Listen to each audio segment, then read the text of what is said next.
Radical. Stone cold, by God, he's stomping a mudhole and walking it dry.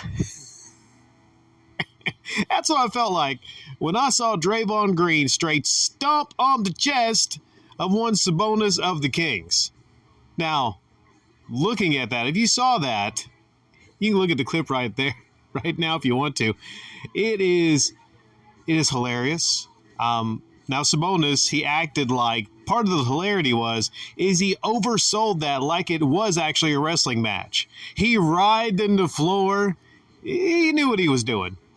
Now, Draymond Green, he did stomp a mud hole, like I said, and he did walk it dry.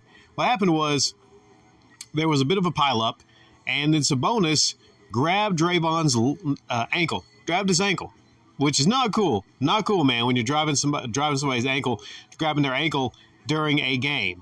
Because somebody could trip up, fall, break their knee, whatnot. That's not cool to do.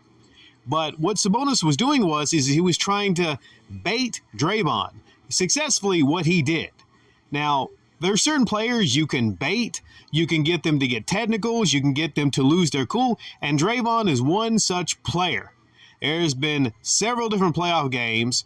People point back to the series with LeBron years ago to where Draymond got ejected, and because he was such a crucial part of that team, that's one big reason why LeBron and the Cavs beat the Warriors back then.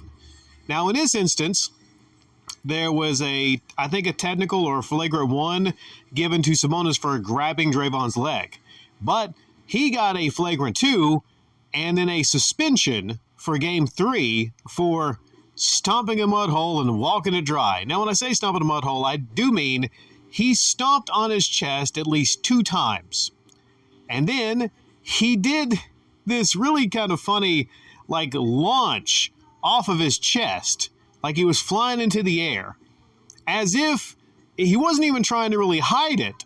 I don't know how you try to hide that.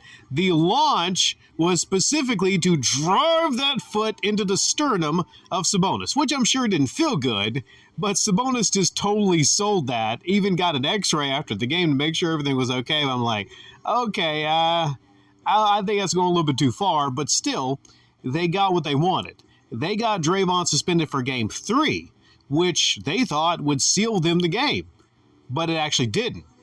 And in my earlier upload, talked about how the Warriors just pretty much took it to the Kings, and there's a lot of other players that stepped up in Draymond's absence.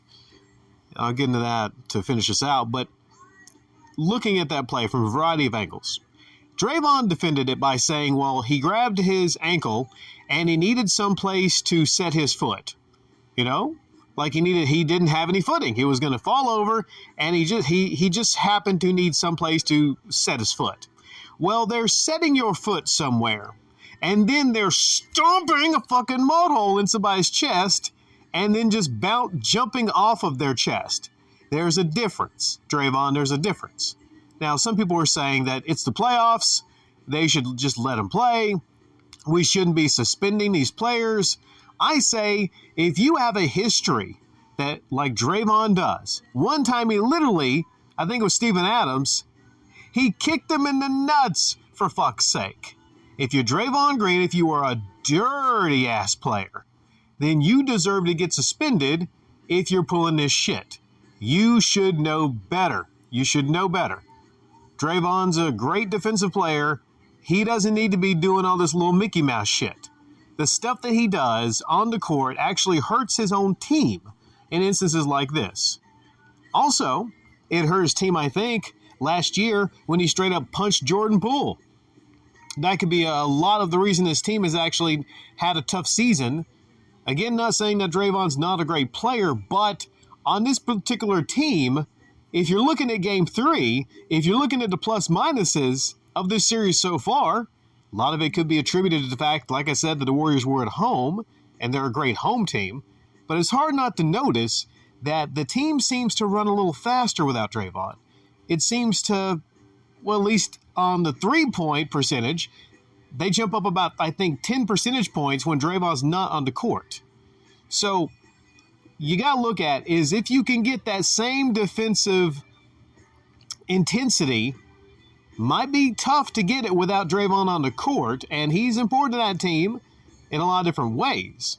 But if your three-point percentage goes through the roof, because you got to look at, you got Steph, you got Clay, you got DiVincenzo, you got Wiggins, who's pretty good from three, you got all these potential people that space the floor, meaning basically that the defense has to come up and guard on the three. When Draymond's there, you almost know that he is not going to take a shot.